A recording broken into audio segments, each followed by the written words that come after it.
1586, no como un inicio, sino como un culmen. ¿Por qué? Porque de hecho, lo que ocurrió en Chiquinquirá, estrictamente hablando, desde la religiosidad popular, no es un milagro, sino una hagiografía mariana.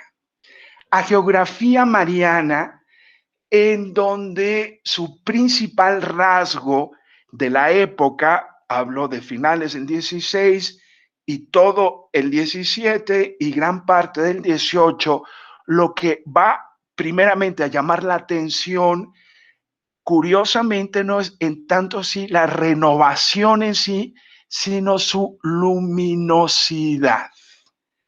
Esta hierofanía mariana. Otro rasgo interesantísimo es que todos los personajes vinculados a este milagro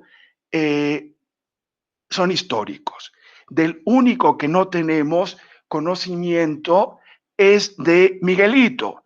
Recuerden, este milagro es testificado por un mujerío, por 5 mujeres y un varón, un varoncito, un niño mestizo, Miguelito. De él no tenemos fuentes. Bien, los autores que voy a citar son Juan de Castellanos, porque va a ser el primer difusor del milagro en sus elegías publicadas en 1589. Después voy a citar al gran teólogo, y repito, muy poco estudiado, Antonio de Osorio, en la publicación de 2 sermones en Madrid en 1668, y voy a terminar con la crónica de el dominico Buendía y Tobar, publicada en 1694. Bien, el punto de partida es el proceso eclesiástico realizado el 7 de enero de 1587, a pocos días, 15 días después de ocurrido el milagro. En este milagro tiene una estructura circular con 7 momentos.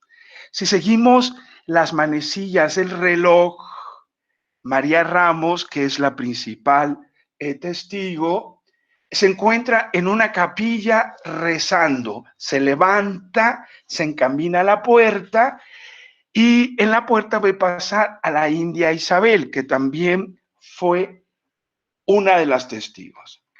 En el segundo momento, la pintura se desprende de la pared, se ubica en el lugar donde María Ramos solía rezar, se suspende en el aire.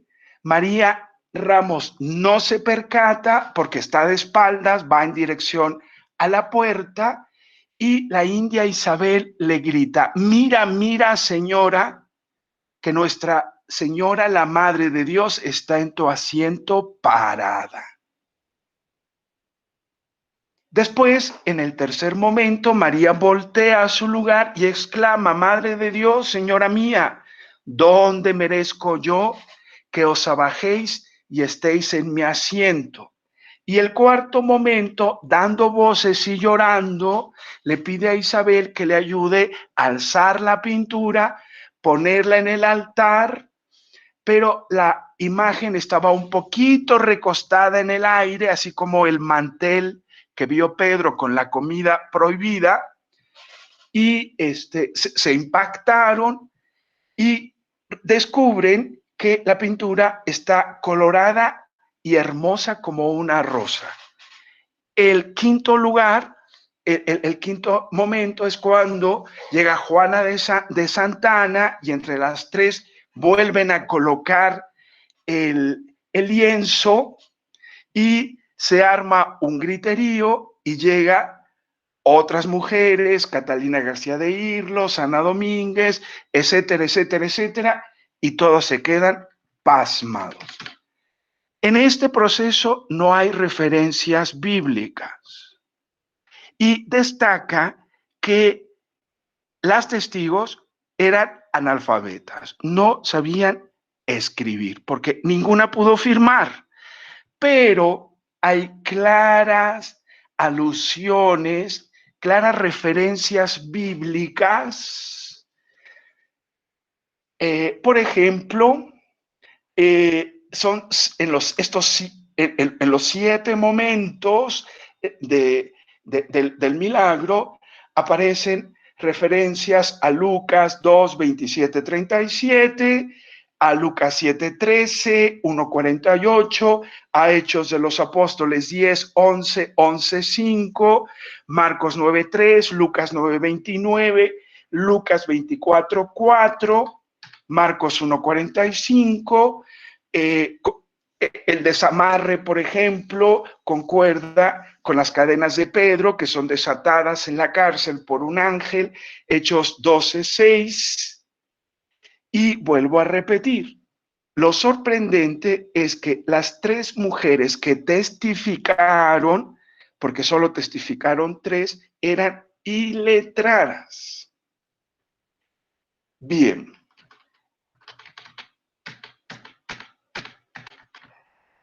Esto con respecto al proceso. Juan de Castellanos, 1589, lo publica muy pronto, le da difusión al milagro, no tiene referencias bíblicas ni tampoco referencias a teólogos. En sus elegías, lo que él relata del milagro es cuando llevaron la imagen en 1587, muy pronto, muy pronto, después del milagro, 1588, a Tunja, por una realidad que nos es absolutamente familiar. La epidemia de viruela que está ampliamente estudiada de esos años. Castellanos tiene la siguiente estructura en su pequeño relato. Por los grandes milagros de Chiquinquirá, donde la bondad de Dios ha comenzado a mostrarse sanando ciegos, cojos y tullidos, con referencias a los milagros de Jesús, de los sinópticos, es llevada la imagen a Tunja, donde la población se postra ante la imagen y hay curaciones. Y vuelve a su casa, afirma Castellanos, con muchas limosnas que van a contribuir para la construcción del santuario de su casa y su hermosamiento. Tercera mención, Antonio de Osorio de las Peñas. Él publicó entre 1668 y 1669 3 libros, 2 en Alcalá de Henares y 1 en Madrid. Me voy a centrar en su libro titulado Maravillas de Dios en su Madre, en donde dedica 2 sermones a la Virgen de Chiquinquirá. En contraste con Castellanos, en este sermón de Chiquinquirá, Antonio Osorio tiene 38 citas bíblicas, tanto del Antiguo como del Nuevo Testamento. Y ya vas 12 minutos, ¿listo? Y 47 citas de padres de la iglesia y teólogos que van desde Tertuliano a Alfonso de Madrigal el Tostado. Concluyo que Fray Pedro de Tovar y Buendía va a aligerar, seguramente conoció estos sermones, va a aligerar todos los contenidos bíblicos y teológicos empleados por Osorio de una manera con fines pastorales. Antonio de Osorio divide su sermón de Chiquinquirá en 6 partes. Salutación, los desaseos que tenía el lienzo antes de la hierofanía, el páramo, es decir, Chiquinquirá, lo que él llama la transfiguración de la pintura y la mujer vestida de sol.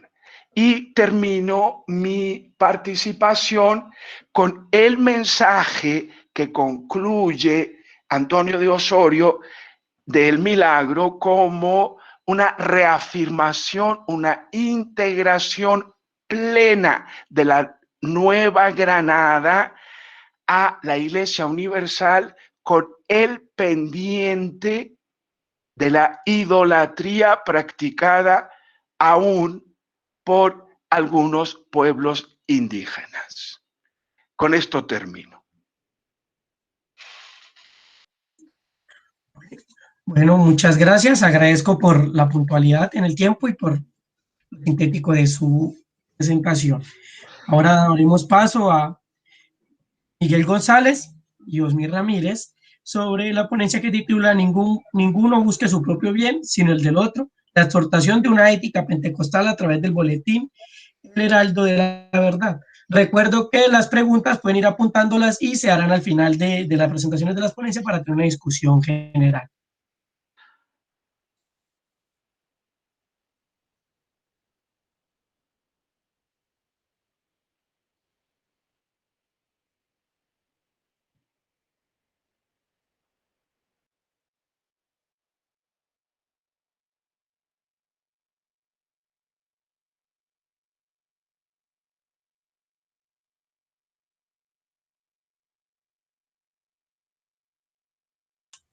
Tiene que dejar de compartir. Prende el micrófono y vuelve a hacer algo.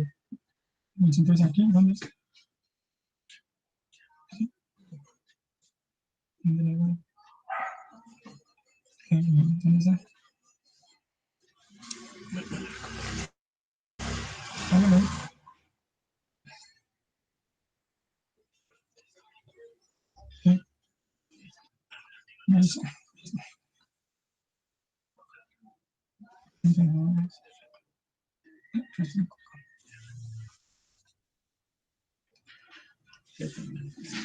Buenas tardes. Bueno, la ponencia nuestra se titula, pues, como ya dijo señor ahorita, ninguno busque su propio bien, sino el del otro, la exhortación de una ética pentecostal a través del boletín del Heraldo de la Verdad, ¿sí? Esta frase, pues, la tomo de un artículo justamente de este boletín, y pues la idea es mostrar, con esta ponencia la idea es mostrar cómo a través de este boletín de una congregación pentecostal que llegó al país, se fue como regulando, normatizando y creando una ética para esta iglesia. Primeramente, entonces, para, digamos, que nos situemos dónde estamos ubicados, tengo esa línea temporal de los acontecimientos que considero importantes en esta congregación. Se inicia, obviamente, con el avivamiento en Azusa Street, que es como el catalizador y como el punto de inflexión del movimiento pentecostal, donde aquí, digamos, explota, o sea, hay una explosión del pentecostalismo, y aquí se empieza a difundir por todo el mundo. Digamos que esto iba a la llama misionera, ¿sí? Posteriormente, en el año 14, es importante porque hay un cisma pentecostal, ya se estaba, digamos, debatiendo, pero aquí hay un cisma pentecostal en cuanto a la cuestión de hablar en lenguas. Entonces, sucede, en este año una división interna porque se empieza a hablar de si Dios es trino o es uno, ¿sí? Se pone este debate y a raíz de esto se genera, ¿me está escuchando?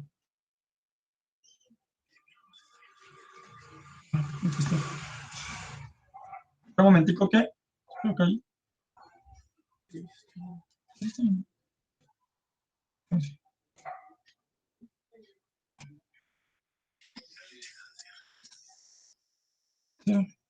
Listo. Entonces, listo, continuamos. Entonces, bueno, aquí en el año 14 fundan las Asambleas de Dios, que es una organización pentecostal muy grande y es de carácter trinitario.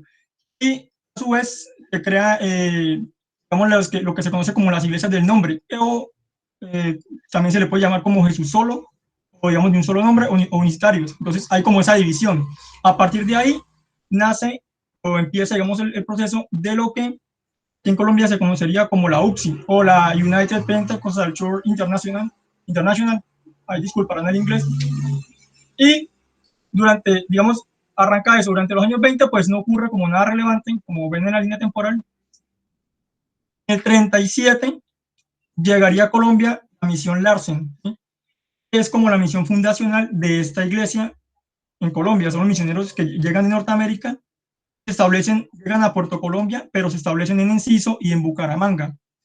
Ahí arrancan la obra misionera. Pasos más adelante, si continuamos, en el 42 Larsen tiene que viajar, pero por motivo a Norteamérica, porque tienen que reportarse cada 5 años, pero por motivo de la Segunda Guerra Mundial no puede y queda en Barranquilla. Y ahí funda la congregación en Barranquilla, o sea, el templo de Barranquilla. Más adelante, en 43 llegan misioneros o una camada nueva de misioneros que es Dross, Lemon, Carpentier, Sanford Johnston. Rápidamente así llegamos a un punto central, y es que en el 45 y en el 46 la Iglesia Pentecostal incorporada, las Asambleas Pentecostales de Jesucristo se fusionan, crean la Iglesia Pentecostal Unida hasta ese momento, o la United Pentecostal solamente. Un año después, en el 46, ¿qué pasa? Que se fusiona la Iglesia Pentecostal Unida y la Iglesia Pentecostal del Evangelio Completo. Y ahí nace lo que sería la UPSI, o la United Pentecostal Church International. A partir de ahí, digamos, se crea, ya ahí estoy hablando propiamente, digamos, con una actividad misionera fuerte. Esos misioneros que llegan junto con la misión Larsen empiezan a repartirse por el país. Ya, digamos, hay una especie, digamos, de unidad en esa congregación. Ya no son iglesias así aparte, sino que digamos que para dar el mensaje unicitario en Colombia, ya está esta congregación establecida. El punto es San Luis, Missouri, y es como la sede de operaciones de ellos. Listo. En el 48 se funda la iglesia en Cali. ¿Qué pasa en este momento?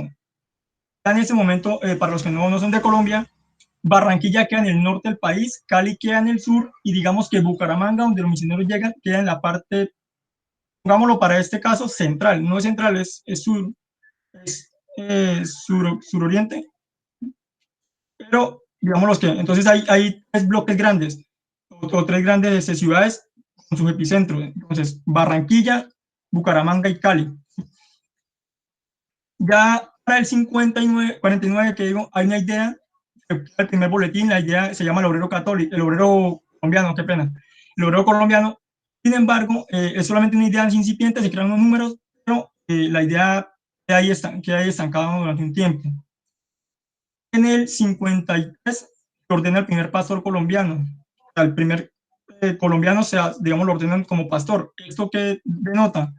En lo que yo pude notar, lo que pudimos notar, es que ya había una necesidad de ordenar pastores porque la comunidad estaba creciendo. O sea, es decir, nadie manda, nadie ordena pastores, nadie manda a cuidar un rebaño si no hay ovejas que pastorear, en cierta medida. El 55 es el punto que nos interesa, crear el Heraldo de la Verdad. El Heraldo de la Verdad es el boletín informativo de esta misión en Colombia, la misión, la United Pentecostal Church, la UPSI, como para acortar el término. Cuando hablo de UPSI, hablo de la iglesia norteamericana; cuando hablo de IPUC, hablo de la iglesia colombiana, ¿sí? La Iglesia Pentecostal Unida de Colombia. Hasta ese momento no se llamaba así porque se llama en el 66, como ya veremos más adelante.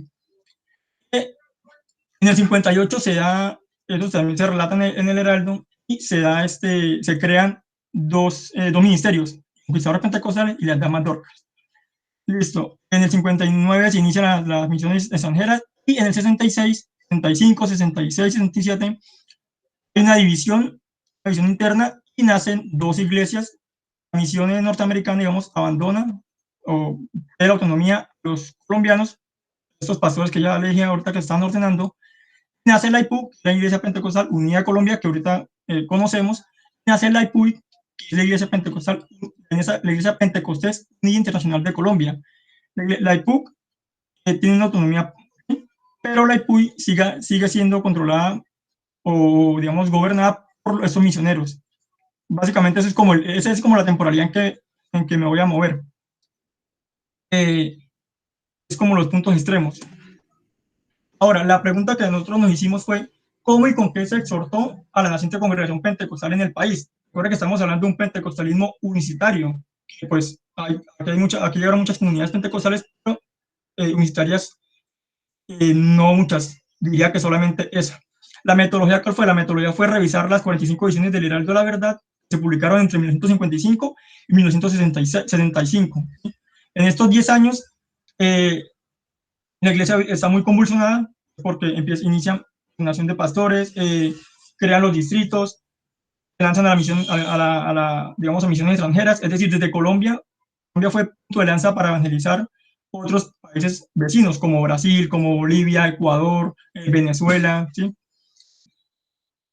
Entonces, leímos tres clasificaciones: informativa, doctrinal y eclesial, que fueron en los artículos. Entonces, el Heraldo de la Verdad, pues bueno, es un boletín, no es algo nuevo, lo crea Sally Morley, Sally Lemos, que digo, antes de Sally Morley, lo crea con la cuestión, pues la idea era difundir lo que es, era centralizar y difundir lo que estaba haciendo esta misión aquí en Colombia. Es una copia, por decirlo así, o es una versión criolla del de Pentecostal Herald, que es el boletín que estaba haciendo la UPSI en Norteamérica.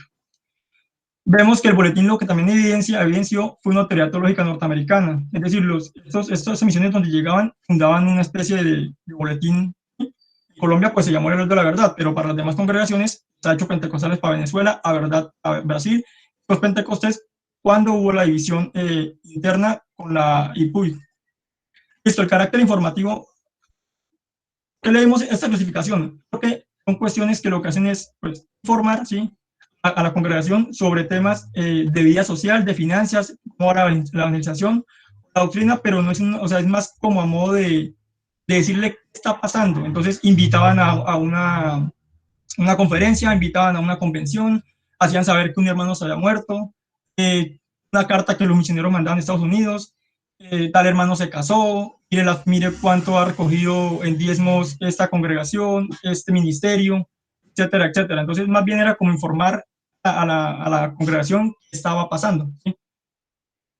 La parte doctrinal, y aquí es donde ya uno empieza ya a ver como el carácter del boletín, era hacerle énfasis a los nuevos conversos sobre qué debía creerse, ¿sí? Entonces, no hay artículos en donde tenían preguntas importantes, testigos de Jehová comparados con los evangélicos, adventista o ascetista, posibilidades del catolicismo, o sea, hablaban más así, donde manera de moraleja, o ya diciendo, crea esto o no crea esto, decía la congregación que debería o que no debería creer. Y la cuestión aquí también es que uno ve, y es que todo estaba citado mediante la Biblia. Entonces se decía algo y una era Salmos tal, eh, eh, los evangelios, se citaba Génesis, o sea, cualquier cosa que se estaba diciendo, por lo general se decía lo que se pensaba y se citaba un versículo. Entonces la doctrina que promovieron, ¿cuál es? La doctrina de que Jesús salva, sana, bautiza y viene, o sea, el evangelio completo. El unitario, que era un Dios, tres manifestaciones. El bautismo, eso recalcaban mucho, el bautismo era por inmersión y no por aspersión. La glosolalia como evidencia del bautismo del Espíritu Santo, es decir, todo hermano, y eso ponía también como una traba para los conversos, por decirlo así. Porque si usted no había hablado en lenguas, pues algo estaba fallando, ¿sí?, en cierta manera. Pero era empático con eso, o sea, el Espíritu Santo se da cuando usted habla en lenguas.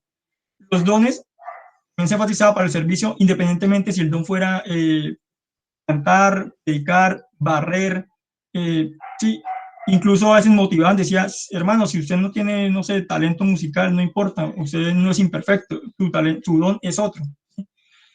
También hacían énfasis en el rapto a la iglesia, ¿sí?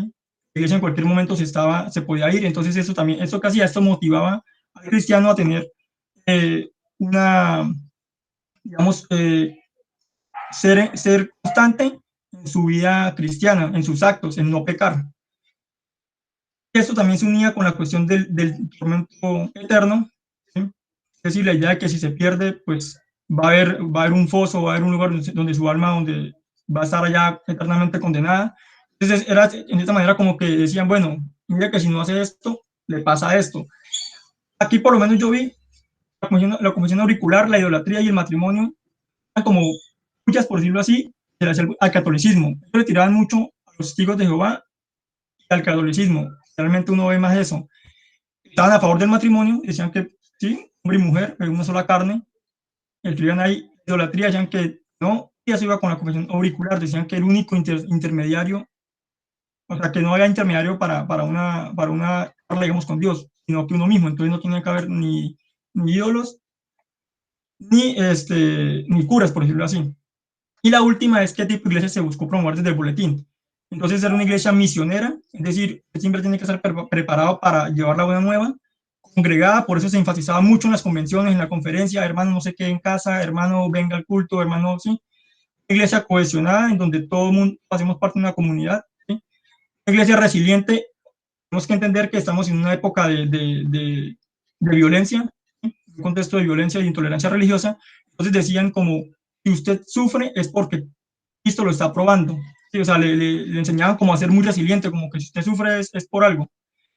La mayordomía, ahí va la cuestión, es una cuestión por lo menos de que lo que usted tiene, hermano, no es suyo, usted solamente le está ministrando algo al Señor, entonces el ofrendo y el diezmo y la ofrenda es algo que usted, es su deber como cristiano, ¿sí?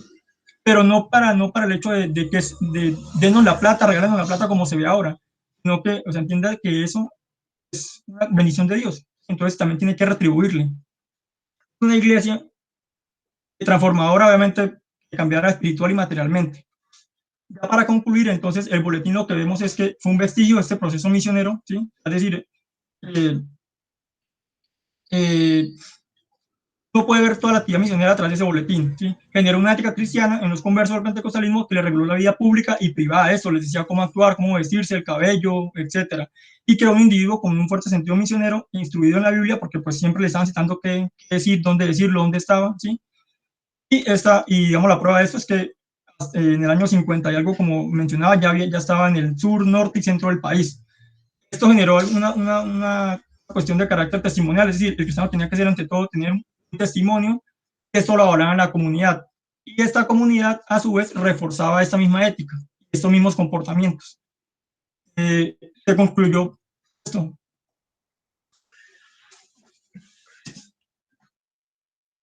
La cámara.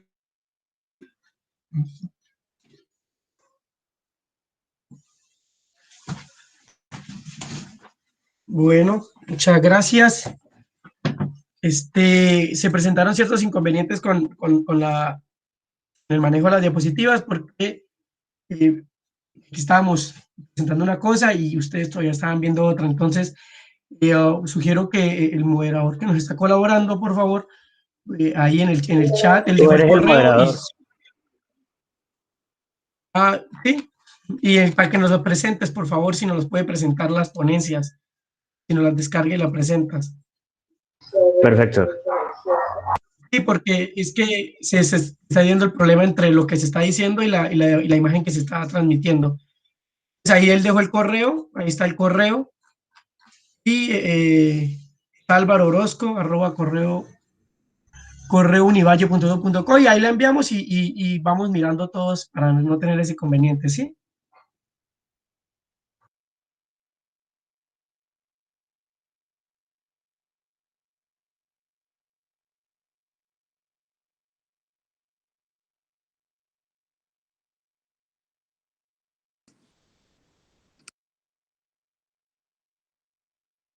Entonces, no sé si el profesor Juan Carlos ya haya enviado las diapositivas o las va a presentar y no hay Sí, ningún inconveniente ante eso. ya se las mandé, Alejandro, se las mandé justamente, Ok. entonces no sé Ya, bueno, Ya las están presentando, listo. Entonces, damos paso al profesor Juan Carlos Gaona.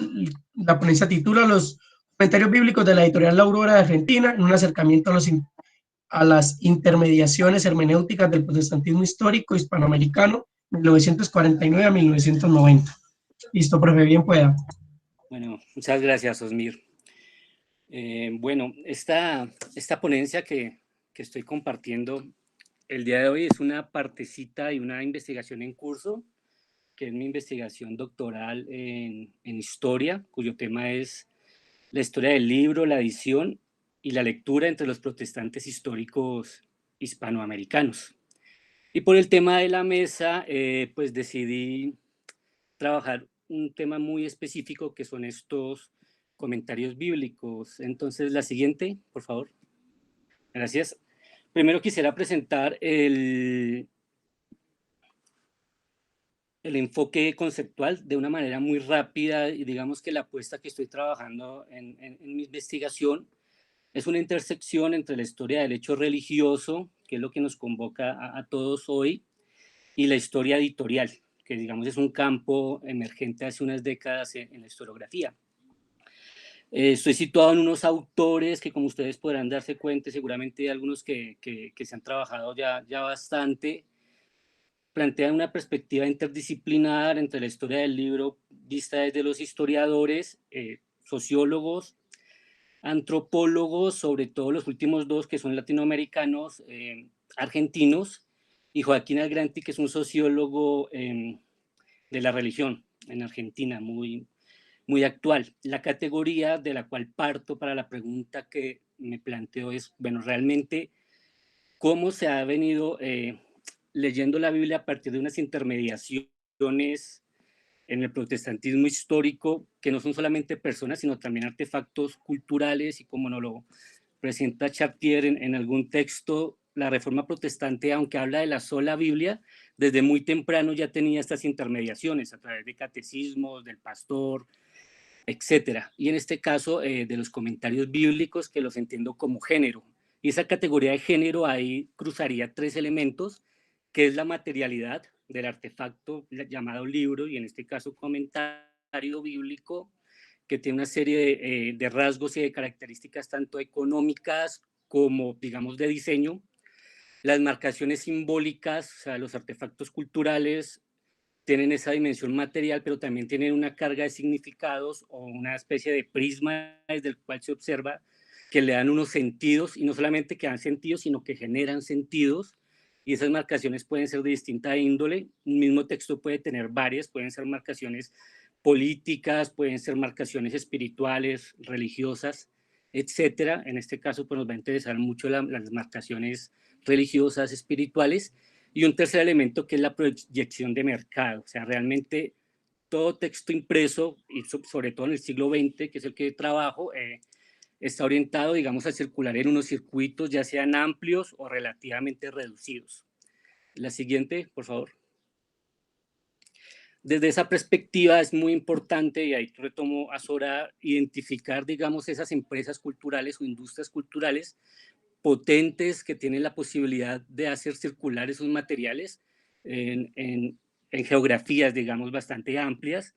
En mi tesis doctoral estoy trabajando dos polos editoriales, uno en Argentina y otro en México, de los protestantes históricos. En este caso estoy hablando del polo del sur, a partir de una empresa que fue tanto librería como editorial, fundada en 1926.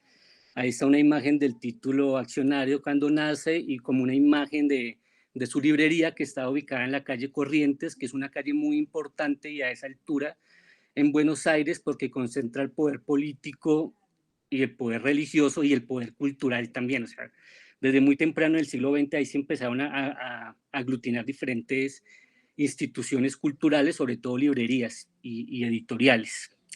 Es importante también esta empresa porque no era de una sola denominación, sino lo que se llamaba en la época era interdenominacional, o sea que convergían varios grupos distintos de protestantes históricos. La siguiente, por favor. Gracias. ¿Cómo estoy planteando el tema general? Y aquí me voy a ubicar en la ponencia en particular. Una de las primeras partes del trabajo tiene que ver con esa producción editorial desde una perspectiva, digamos, de mediano plazo. Aquí sería lo que llamamos el corto siglo XX, desde que nace la editorial en el 26 hasta que muere en su primera parte, que es en el 89, porque después, por decirlo de alguna manera, resucitan en los últimos años. Es muy importante ver que la editorial no solamente publicaba, digamos, material bíblico, sino que tenía otros géneros editoriales que ustedes pueden ver en la presentación. Otra cosa importante es que está, digamos, el análisis cuantitativo, pero se puede cruzar también con un análisis cualitativo de los tipos de género. Para poner solamente un ejemplo de cómo se puede ver la vida cultural del protestantismo histórico a través de este enfoque, si ustedes ven en la gráfica, más o menos en los años 70 son los años de mayor producción y son los años en los que el catálogo como un elemento organizador de la cultura, en este caso protestante, se seculariza bastante, y ahí es donde van a entrar géneros como la crítica literaria, la hermenéutica filosófica, las ciencias de la religión. Y todos estos cambios y transformaciones son susceptibles de leerlos históricamente, ¿no? A partir del cruce entre lo material y lo simbólico. La siguiente, por favor. Siguiente diapositiva. Gracias. Aquí está el cuadro, o en este cuadro presento por lo menos 1, 2, 3, 5, los 5 proyectos de comentarios bíblicos en el siglo XX, en el periodo que les menciono, a partir, digamos, de unas categorías, o más bien de unas variables de análisis, que aquí en el marco general ustedes pueden observar ya unos cambios viendo, digamos, los datos en bruto, entre comillas, y subrayo uno en amarillo porque fue un bestseller, digamos, de literatura, y no solamente en el circuito religioso, sino comparando con los tirajes, con la amplitud de libros que se publicaban en América Latina en esos años. Fue todo un éxito, fue un bestseller con 5.000, 8.000 tirajes y muchas reediciones durante varios años. Eso ya nos está mostrando que no son solamente ideas de las que hablamos en abstracto, sino que sabemos que realmente circularon y hubo un consumo.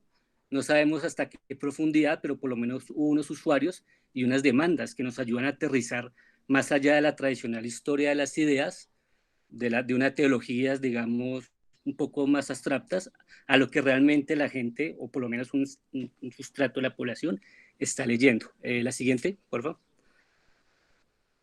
Aquí está el primero, finales de la década del 30, ahí coloco cuando es traducido al español, porque digamos el original es del 29, la edición original, y los veo, digamos, a grandes rasgos por el tiempo. Nos podríamos detener más en cada asunto.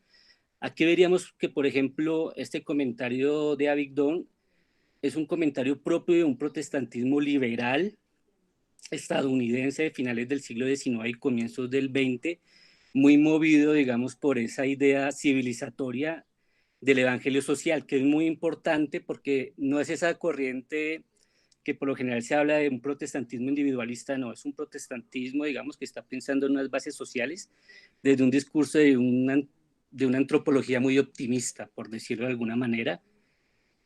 Ese tipo de literatura se leyó y llegó aquí, se tradujo. Los colaboradores eran, bueno, profesores universitarios norteamericanos. Los traductores fueron pastores evangélicos del Río de la Plata. La circulación es muy importante ver aquí, que por ejemplo la primera edición se restringió al Río de la Plata, pero la segunda ya fue una distribución hispanoamericana. De hecho, donde estudiamos Teología 2000 y yo y otras personas, Daniel, que también está aquí, pues están estas literaturas, por ejemplo, en el Seminario Bautista de Cali. ¿Por qué se vuelve hispanoamericano? Si ustedes alcanzan a ver la imagen de la edición del 51, hay un proceso de coedición con México que va a durar varias décadas, y eso va a permitir que estas empresas logren la circulación de sus libros prácticamente desde el sur de América Latina, desde abajo del río Bravo hasta la Patagonia, o sea, una circulación bastante amplia. El estilo era técnico y cientificista, y no porque yo lo haya dicho, sino porque en las mismas actas se ven que los lectores de las actas de la editorial, habían lectores que se quejaban justamente de ese estilo, que quizás fue lo que no permitió que este comentario tuviera una vida más larga, reediciones, etc. Era un público laico al que se buscaba llegar, pero realmente era muy especializado, y como se puede ver, esa recepción fue más bien acotada y lenta. Entonces no fue, digamos, un tipo de comentario que lograra penetrar unas bases más amplias de la cultura evangélica. El siguiente, por favor.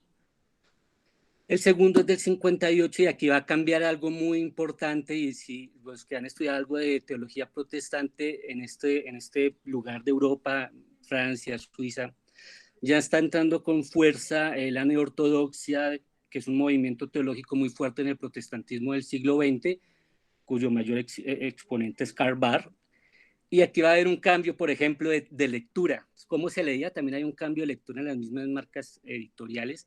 Ya no es una lectura erudita o ya no está orientada a esa lectura, sino más a una lectura devocional, porque justamente la neortodoxia fue una respuesta, digamos, a la aridez de una teología liberal profundamente optimista, pero que se estrella con las condiciones mundiales de la primera mitad del siglo XX, expresadas en 2 guerras mundiales, ¿no? Que pasa ya a una necesidad de buscar una relación con Dios más experiencial por fuera de los marcos de lo que antes llamábamos la escolástica protestante. El traductor fue un pastor muy importante en el Río de la Plata, pero es importante, o sea, no era un erudito académico, sino que no traduce, es una persona que ejerce una función pastoral. Nuevamente está en una coedición con la editorial mexicana, que le permite una amplitud. Su estilo en la marcación es popular, y lo coloco entre comillas, porque realmente el texto tiene 855 páginas. Y la visión de literatura popular en diferentes géneros, pues es una visión que tiene que ser económica, que tiene que circular y que las personas pueden llevar en el bolsillo o en la maleta. Entonces, aunque había esa percepción popular, pues no lo era tanto. El público lector eran laicos, está marcado en el mismo título, se buscaba para laicos. La recepción es incierta, pero podríamos quizás especular que al haber solo una edición no tuvo tanta acogida. Siguiente, por favor. Siguiente diapositiva, gracias. El siguiente ya es de los años 60, que es un periodo muy turbulento, pero también creativo en la teología protestante, pero seguramente también católica.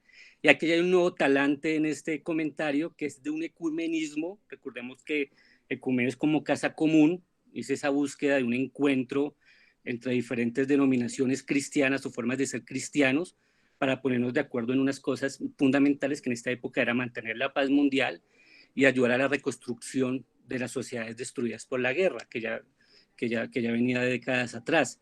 El enfoque es ecuménico, pues nace en medio de un movimiento que es el movimiento global estudiantil, un movimiento ecuménico muy fuerte. Los colaboradores pertenecen a ese movimiento.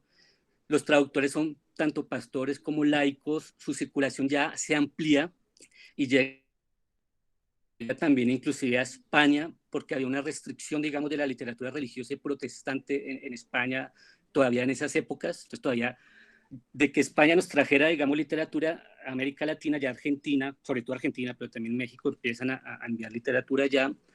El estilo busca tener un balance entre erudición y devoción, y nuevamente la marca editorial es la búsqueda de un lector común, pero que mirándolo ya más en una perspectiva demográfica y social, nos vamos a dar cuenta que para estos grupos protestantes, lector común era un sector medio ilustrado, o sea, no era un sector propiamente popular como lo comprenderíamos nosotros, y fue un fracaso completamente comercial porque no se terminó de editar. O sea, fue un fracaso. Intentaron apuntarle a un lector común que realmente no era lo que ellos buscaban, ese tipo de comentario. Bueno, el siguiente. Profe, ya le quedan Gracias. 2 minutos. Listo, gracias, Osmito. Me queda uno para cada libro.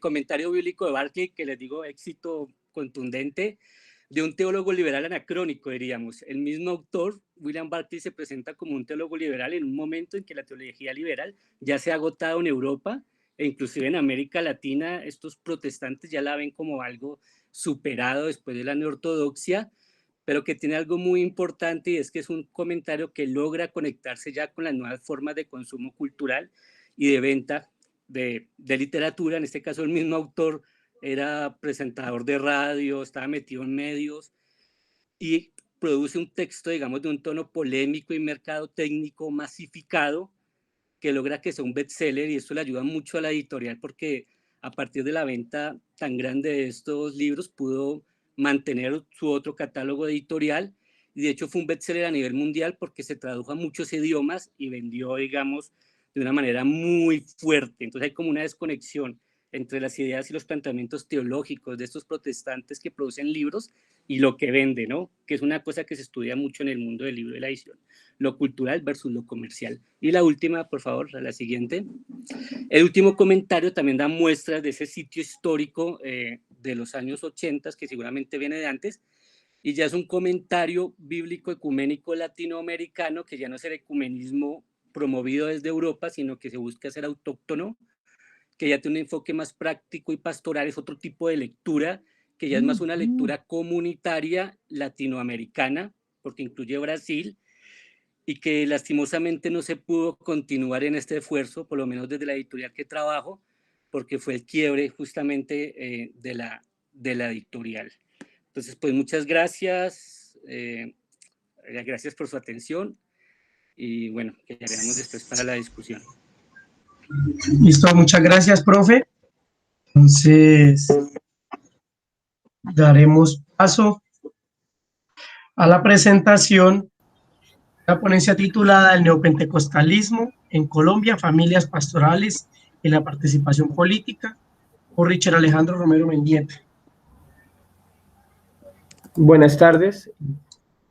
Voy a iniciar la lectura de mi ponencia. Como ya se mencionó, lleva por título El neopentecostalismo en Colombia, familias pastorales y participación política.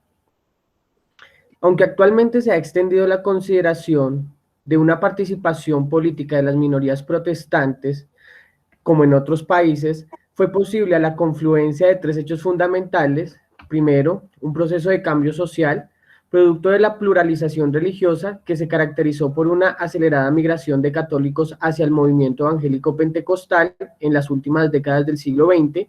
Segundo, un cambio de actitud de los evangélico-pentecostales frente a la política electoral. Y tercero, la flexibilización del marco legal para la participación política, Bastián 1997, Beltrán 2013. Hoy quiero profundizar en un aspecto poco desarrollado hasta el momento. Este refiere a la transformación teológica entre la relación reino-mundo-iglesia como resultado de la apropiación de la teología de la prosperidad, que facilitaría el desarrollo e impulso de la participación de los movimientos neopentecostales en las diferentes dinámicas de la sociedad, o como ellos prefieren llamarlo, las 7 esferas de la sociedad, que son negocios, gobierno, medios, artes, entretenimiento, educación, familia y religión. En este sentido, sostengo que el desarrollo de la figura del pastor y de la familia pastoral es el eje estructural que permite el ascenso de los neopentecostalismos en la participación de las dinámicas de la sociedad. Iniciemos considerando la importancia de la relación teológica entre reino, mundo, iglesia, acudiendo a los análisis que los teólogos Leonardo Boff y John Sobrino han realizado sobre el tema. Para Boff, la iglesia no puede entenderse por sí misma al estar al servicio de unas realidades que trascienden el reino de Dios y el mundo, pilares sobre los que se asienta todo el edificio de la iglesia. Abro comillas.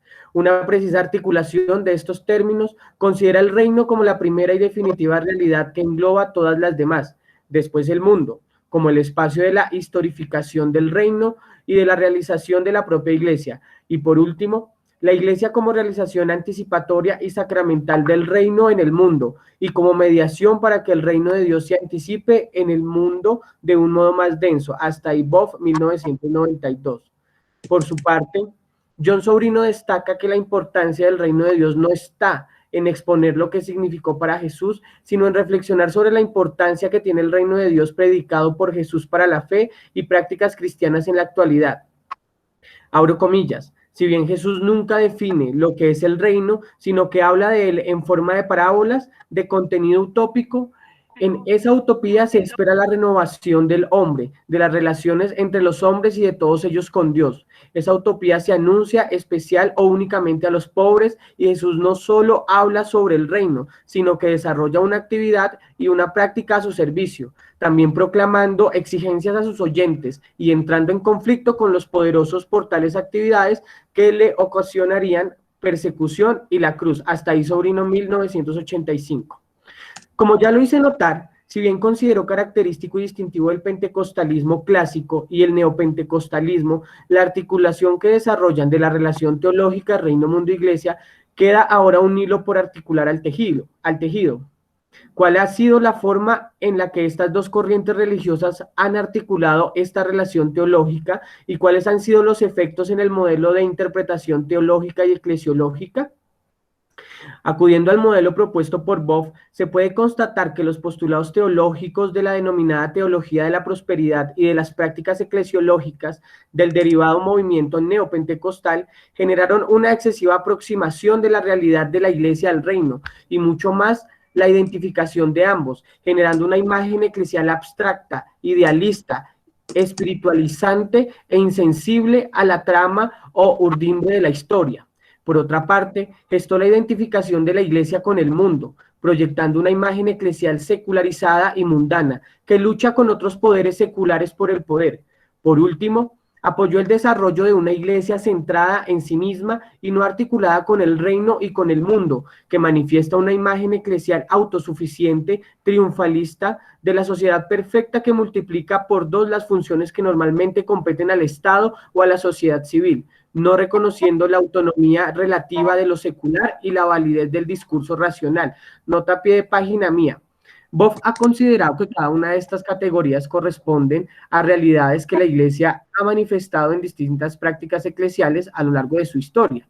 Sin embargo, en esta investigación es preciso considerar que el modelo eclesiológico neopentecostal manifiesta estas características de forma articulada. Continúo.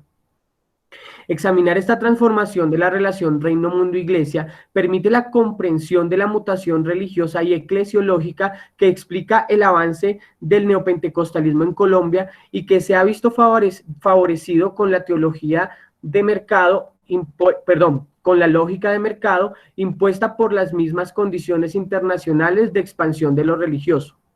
En este sentido, en la última década del siglo XX empieza a resonar en las predicaciones de estas nuevas, abro comillas, mega iglesias, cierro comillas, un mensaje que presenta una sociedad dividida en 7 esferas que la iglesia cristiana, le hace neopentecostales, habían descuidado y que a raíz de ello el mundo estaba dejando de ser impactado por la presencia de Dios, ante lo cual Dios hace un llamado a su iglesia para que se levante en contra de la pasividad en la que había caído, para que se prepare y asuma un rol activo en cada una de estas esferas de la sociedad y traiga un cambio al mundo.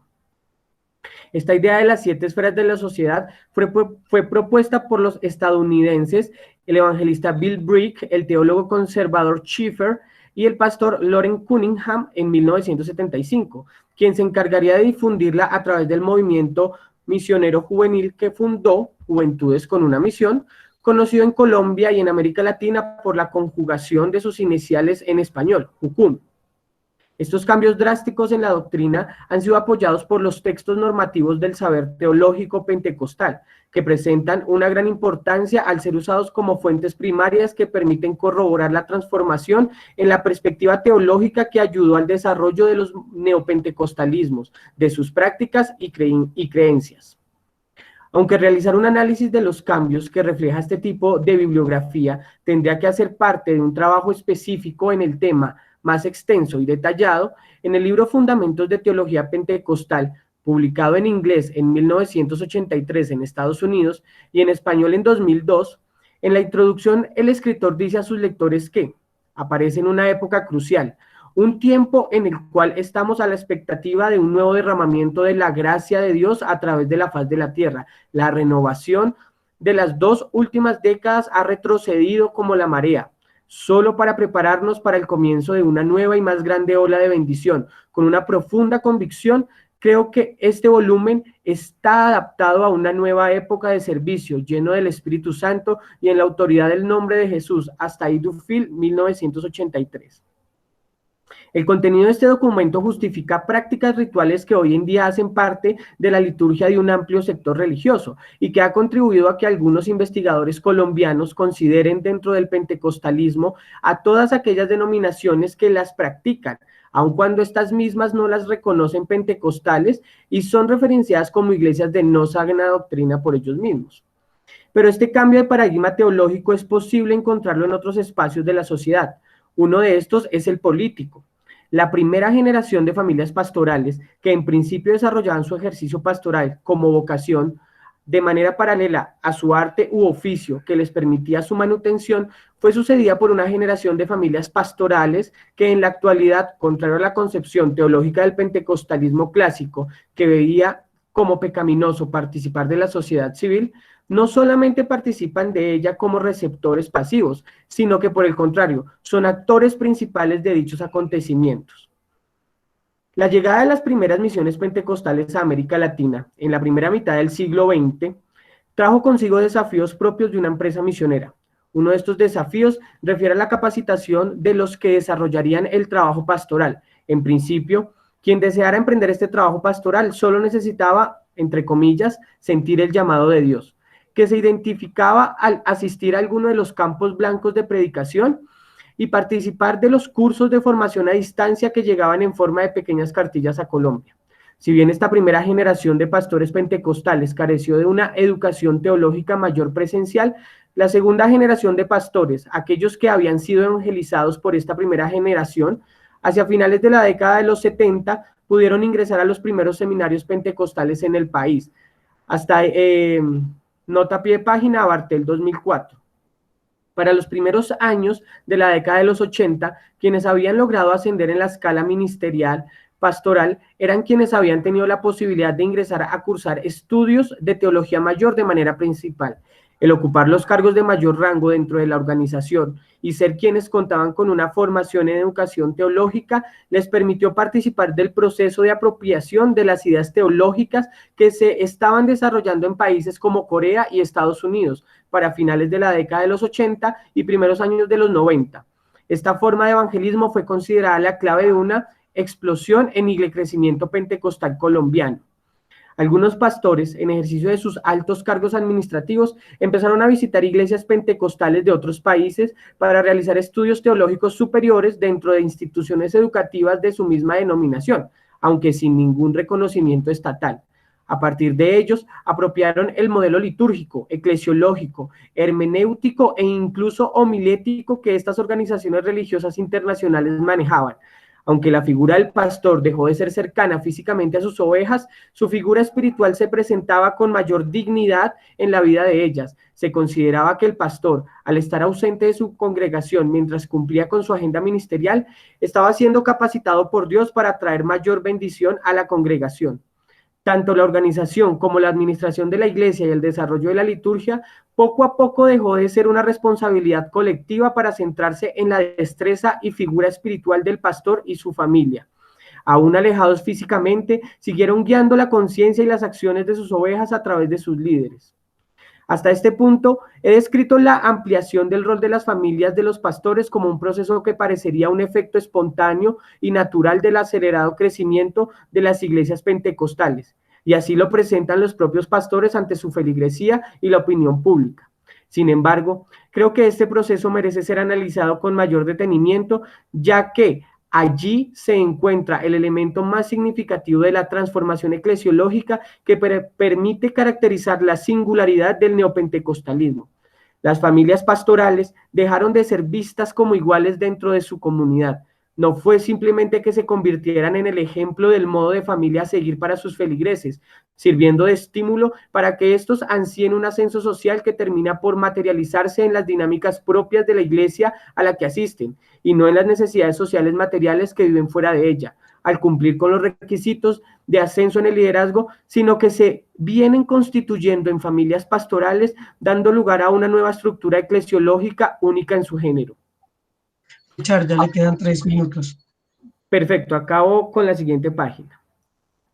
A partir de este fenómeno, empiezan a manifestarse una serie de incoherencias religiosas y teológicas que buscan proteger el valor de la familia pastoral, aunque llegasen a transgredir los principios y valores morales de la iglesia o su congregación. El desarrollo de la figura de la familia pastoral representa entre su feligresía el desarrollo que la figura pastoral representa ante su feligresía los ha dotado de tal sentido simbólico que aun cuando llegasen a faltar en público a los principios bíblicos enseñados a sus feligreses o en un caso más particular al modelo de familia, estos tienen la capacidad de dotar de un nuevo sentido los dogmas religiosos que han transgredido. Al llegar a este punto, consideremos lo siguiente. Primero, Indagar en las transformaciones teológicas y subsecuentemente doctrinales al interior de los movimientos religiosos neopentecostales permite establecer una relación entre el apoyo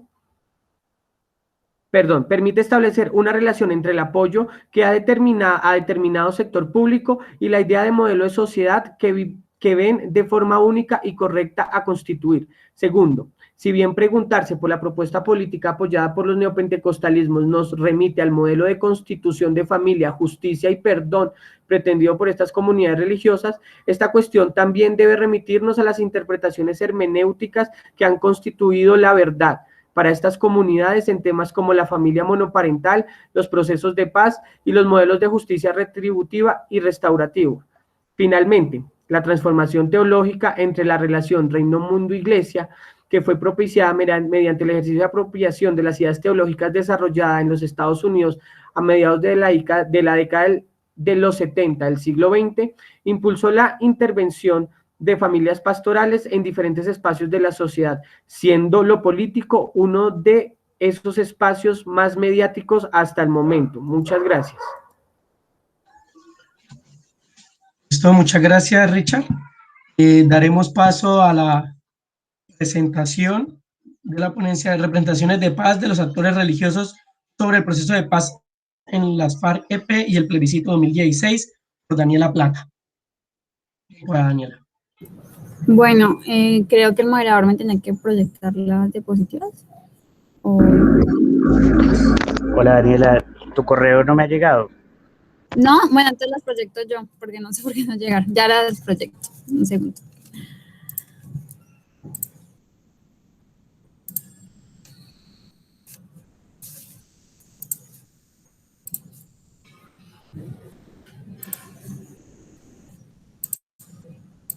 Listo. ¿Están viendo, verdad, todos? Sí. Sí. Bueno, mi nombre es Daniela Plata, soy politóloga de la Universidad de Antioquia y aquí les voy a presentar pues algunos de los, pues de las conclusiones y de los aspectos más importantes de un trabajo investigativo que hice pues para mi trabajo de grado como politóloga de pregrado. La ponencia pues se titula Representaciones de paz de los actores religiosos sobre el proceso de paz con las FARC-EP y el plebiscito 2016. Pues va a ser interesante porque el anterior ponente, Richard Alejandro, creo que ya dio como algunos avances un poco de entender cómo es ese paso de estos actores religiosos frente a lo político y ese nuevo cambio de modelo que hay. Y aquí un poco lo que les voy a exponer es un poco ya un trabajo como de un estudio de caso preciso de lo que fue el plebiscito y entender un poco cuáles fueron esas interpretaciones sobre la paz desde esos actores religiosos.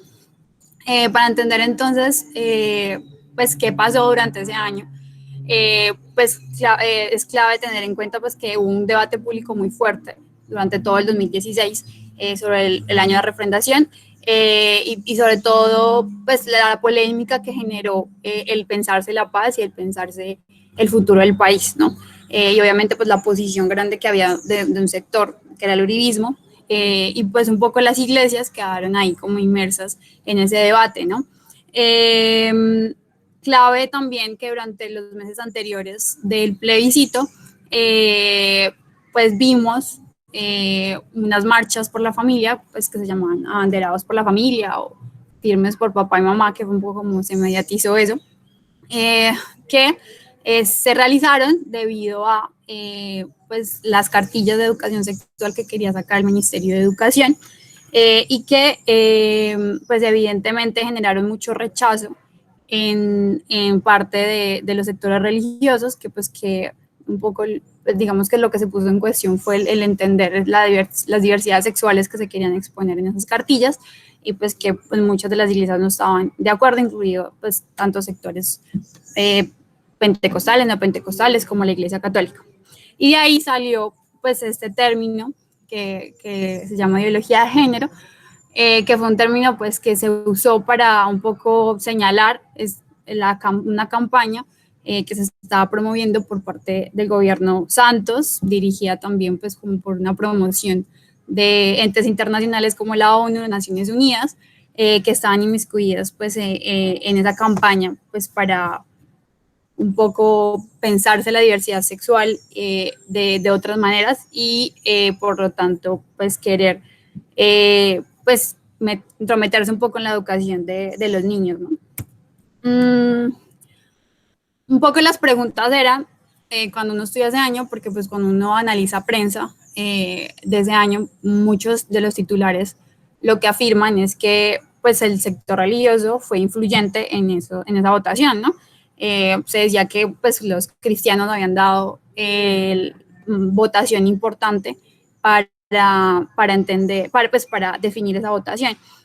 Entonces era un poco la pregunta que yo me decía, ¿realmente sí fue influyente o realmente cuáles fueron las representaciones, o sea, de qué estaban hablando un poco esos actores cuando hablaban de paz, ¿no?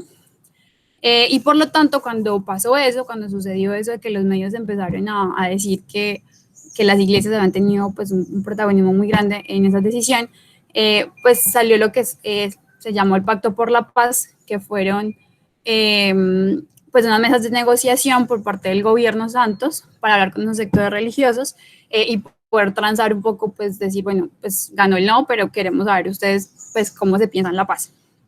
Entonces se salió lo que se llamó el nuevo acuerdo, donde pues se solicitaba, una de las peticiones que solicitaba era la familia, comunidad social, tener en cuenta la libertad de cultos, el reconocimiento de las víctimas de las iglesias, de los líderes que han asesinado, que han sido víctimas durante el conflicto, y pues otras demandas también pues, que no estaban de acuerdo con ese enfoque de género que se le daba a los acuerdos. Un poco el estudio que hice fue de redes sociales, esa fue la metodología que escogí, pues vamos a pasar muy por encima de eso, pero fue un poco el análisis de redes sociales, entonces el análisis un poco de las representaciones que salieron de esas redes sociales, porque fueron muy importantes en esa coyuntura, porque pues se manejó una campaña grande por medio de las redes sociales, entonces estudié Facebook y estudié a varios de los actores por medio de esas redes. Bueno, aquí también voy a pasar. Los actores estudiados fueron un poco, pues, estas tres ramas, el catolicismo, ahí ven más o menos los actores cuáles fueran, el pentecostalismo y el neopentecostalismo, y algunas organizaciones religiosas, pues que algunas eran como ecuménicas, por ejemplo, Sedecol tiene varias iglesias integradas en su organización, y eso un poco fue como el estudio de esos actores para que lo tengamos en cuenta. Bueno, aquí más o menos voy a tratar un poco como intenté integrar esos actores, organizarlos como en los que estuvieron a favor, en contra, y los que estuvieron un poco ambivalentes frente al proceso de paz, y un poco cuáles fueron esas representaciones que surgieron.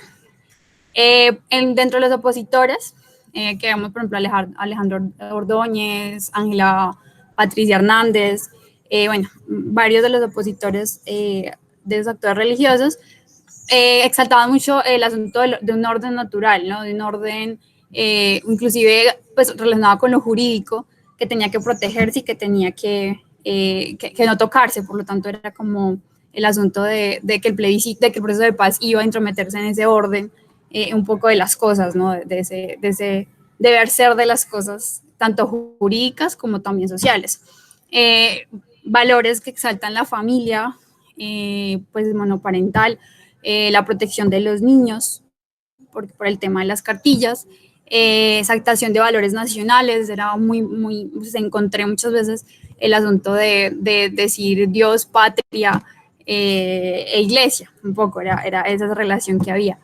De entender que la paz tenía que ser colombiana, ¿sí? De que el asunto de que se estuviera negociando en La Habana, o que estuviera Cuba, o que estuviera Venezuela, como esos países ahí inmiscuidos, hace entender que se estaba violando como la soberanía y el nacionalismo, ¿no? Inclusive uno de los actores decía que se tenía que hacer una paz costeña, porque era un pastor de Cartagena. Entonces hay una exaltación un poco de esos valores nacionales, también a la justicia, de entender que la paz no puede ser posible sin justicia, y una justicia pues punitiva, ¿no?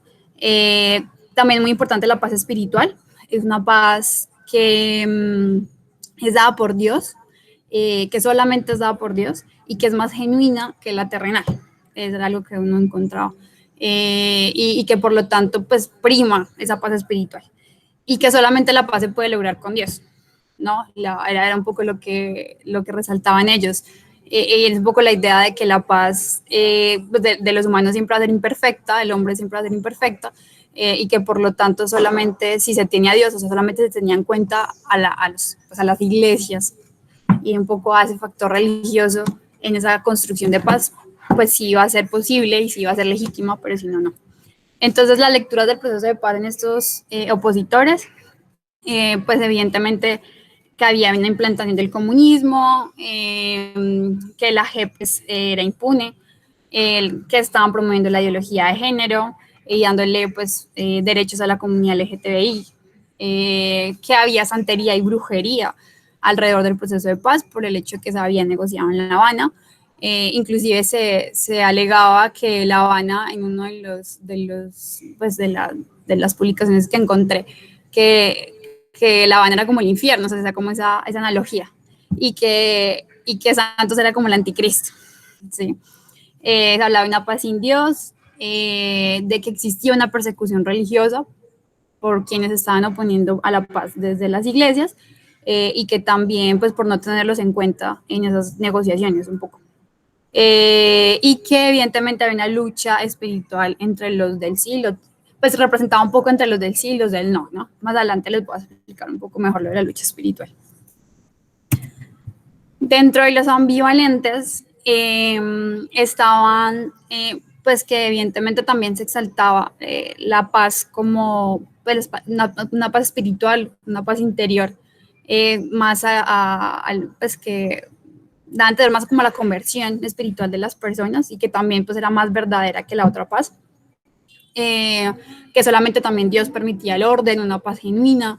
Se alegaba mucho pues valores como generales, ¿no? La sabiduría, el perdón, la justicia, la dignidad humana, un poco, sí, como relacionados varios valores buenos de por sí asociados al término de la paz. La libertad religiosa también fue un tema importante, o sea, se hablaba de que era importante la libertad religiosa para entender la paz, y la defensa de la familia y una paz estructural, ¿no? Había como una idea de que en realidad pues la paz se demoraba un poco como en construirse, ¿no? Que la paz era un proceso largo que pues iba a tomar tiempo, ¿no? Entonces era un poco como esa visión que se veía ahí. En las lecturas del proceso de paz, pues hubo un apoyo más formal de estos actores hasta cierto punto, ¿no? Pero con el tema de la ideología de género y de la JEP, pues eso fue como fundamental para que dijeran que no. Había una neutralidad fuerte en la votación, no tenían como una posición, una llamada a la dejación de las armas por parte de las FARC, y una falta pues de pedagogía, que ellos decían que hubo falta de pedagogía en los acuerdos para hacerlo entender. También decían que hubo mucha polarización, que una falta de consenso nacional, y evidentemente la participación religiosa que no existía. Y estaban los actores que estuvieron a favor, donde pues exaltaban valores como la reconciliación, el perdón, un asunto de fraternidad universal, de una unión de todo el país, que era necesaria la paz por eso, porque nos iba a dejar un poco, pues un país un poco más unido, que era una paz que tendría que buscar el desarrollo. También se hablaba de una paz espiritual, porque se hablaba inclusive que había una crisis espiritual, pero que el proceso de paz podía permitir sanear esa crisis espiritual. Se habla de un cese de la muerte, de la violencia. Evidentemente se traían frases como bienaventurados los que trabajan por la paz, que es una cita bíblica para decir, pues estamos defendiendo la paz, estamos trabajando por la paz, y aquí está un poco el respaldo bíblico para legitimar eso. Se hablaba de una paz diversa en el sentido de tener en cuenta las minorías, tanto culturales, también religiosas, e inclusive en algunos, pero pues muy pocos, son muy marginales, hablaba de diversidad sexual, inclusive. También la palabra del reino. 2 minutos. Listo. También el asunto del reino de Dios, del acompañamiento de las víctimas, la vida y la dignidad humana, y factores estructurales como justicia social, paz con ética, etc. Y entonces, un poco la posición de ellos fue pues, que el proceso de paz iba a dar un poco la entrada a la unificación, a superar la crisis espiritual, que había que diferenciar la paz de que se defendía de las iglesias a la del gobierno, denunciar la politización de la paz, también digamos que pues promovieron la participación de actos y de misas, de cultos a favor de la paz, y se hablaba un proceso de paz con el ELN. Entonces, un poco en resumidas cuentas, esos fueron como los significados más importantes para entender qué fue lo que se habló, y era un poco el sentido apocalíptico, que se veía esa coyuntura en el sentido de entender que había como una promoción pues, de valores que no iban como con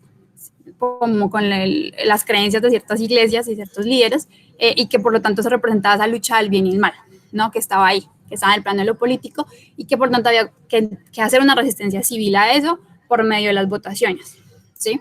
Se hablaba entonces también de una paz espiritual fuerte que pues va muy de la mano con un entendimiento de una ética interpersonal, es decir, una ética que solamente incumbe el cambio desde la individualidad, y pues digamos que no tiene en cuenta la paz o los cambios sociales o la transformación social más allá de un cambio individual, ¿no? En cuenta el reino de Dios, que lo encontré mucho en las iglesias que estaban a favor de la paz, como un proyecto divino en la tierra, ¿sí? Una sociedad más justa, que promovía valores como el perdón, la reconciliación, y pues digamos que un poco las narraciones alrededor del conflicto, que estaban en contra, naturalizaron mucho el conflicto, ¿no? O sea, sentía que había como pues una naturalización de la guerra, ¿no? De que había solamente un causante, que era las FARC, como un fenómeno unicausal, y por tanto había un distanciamiento mental hacia el otro, hacia el guerrillero, ¿no?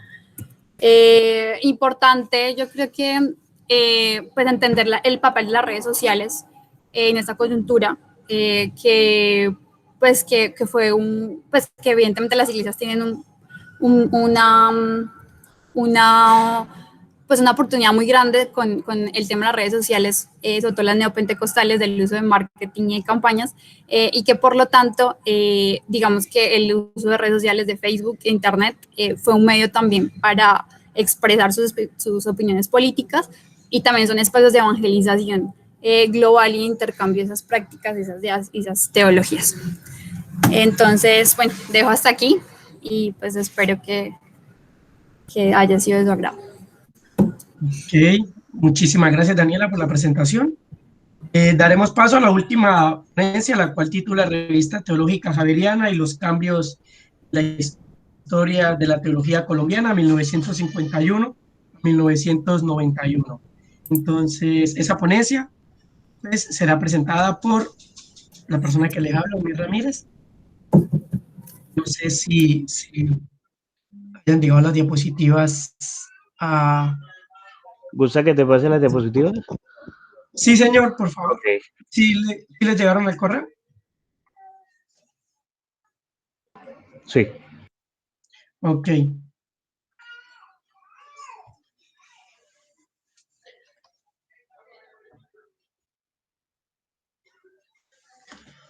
Bueno, entonces, esta ponencia es un resultado de mi tesis de maestría.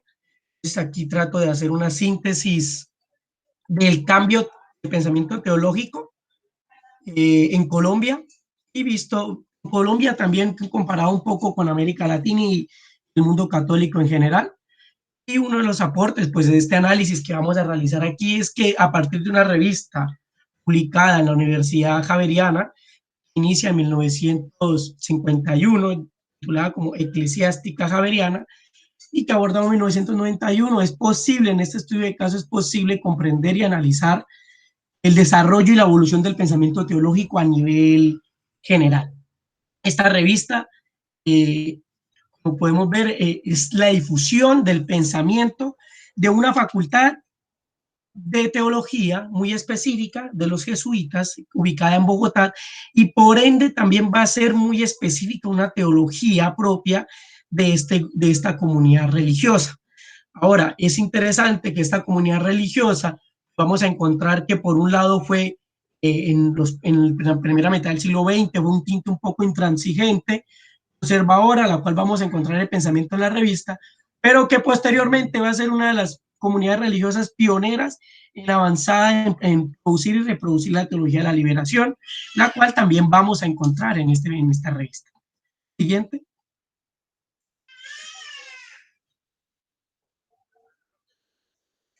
Entonces, situemos esta revista con los cambios y los contextos teológicos a nivel general. Como se dice, pues esta revista nace en 1951 y nace vinculada a las facultades eclesiásticas de la Universidad Javeriana, y esta revista pues producía y reproducía el pensamiento tanto filosófico, teológico y derecho canónico de estas tres facultades. Ahora, en ese momento pues entonces era un poco difícil decir cuál era el pensamiento propio de esta revista, ya que se comprendía estas tres facultades, pero nosotros lo que hacemos es una selección de los planteamientos propiamente teológicos, y para ello pues hace una lectura de los artículos exhaustiva y se seleccionan cuáles son los de filosofía y cuáles son los de teología. Ahora, para poder relacionar el cambio de pensamiento de esta revista con el mundo católico teológico, es necesario hacer una división en tres momentos, en tres tiempos, y aquí nos separamos un poco de la historiografía o el análisis que se ha hecho a esta revista teológica javeriana, una revista la más importante del país y a nivel latinoamericano. Es que la división siempre la hacen en dos: cuando se llamaba eclesiástica javeriana, cuando se llamaba teológica, argumentando que el cambio de nombre es un cambio de teología. Sin embargo, hilando más fino, se logra encontrar que existe un periodo de puente, un periodo de transición entre, claro, en lo que sea en teológica y lo que había en eclesiástica. Pero ese periodo hay que leerlo con lupa y ahí se mira el proceso de renovación y transformación teológica, que llevaría a lo que más adelante conocemos como una teología de la liberación, una teología sociopolítica. El primer periodo sería de 1951 a 1965. En este periodo, el pensamiento teológico desarrollado en la revista se construye desde la neoscolástica, y en la finalidad de los artículos y la teología que hay aquí a nivel general es defender la iglesia ante la sociedad. Situémonos de la neoscolástica en el siglo XIX, una teología que le sirve a la iglesia a defenderse ante el mundo moderno, ante los cambios modernos, es decir, una teología que me permite cerrarme y defenderme ante la sociedad. Ahora, ciertamente en este periodo pues van a surgir otros movimientos de acción social de la iglesia, pero en lo que es el componente teológico, la teología neoscolástica le brinda los fundamentos de la verdad, la comprensión absoluta de lo que un teólogo necesita saber y lo que la iglesia necesita tener para defenderse ante la sociedad.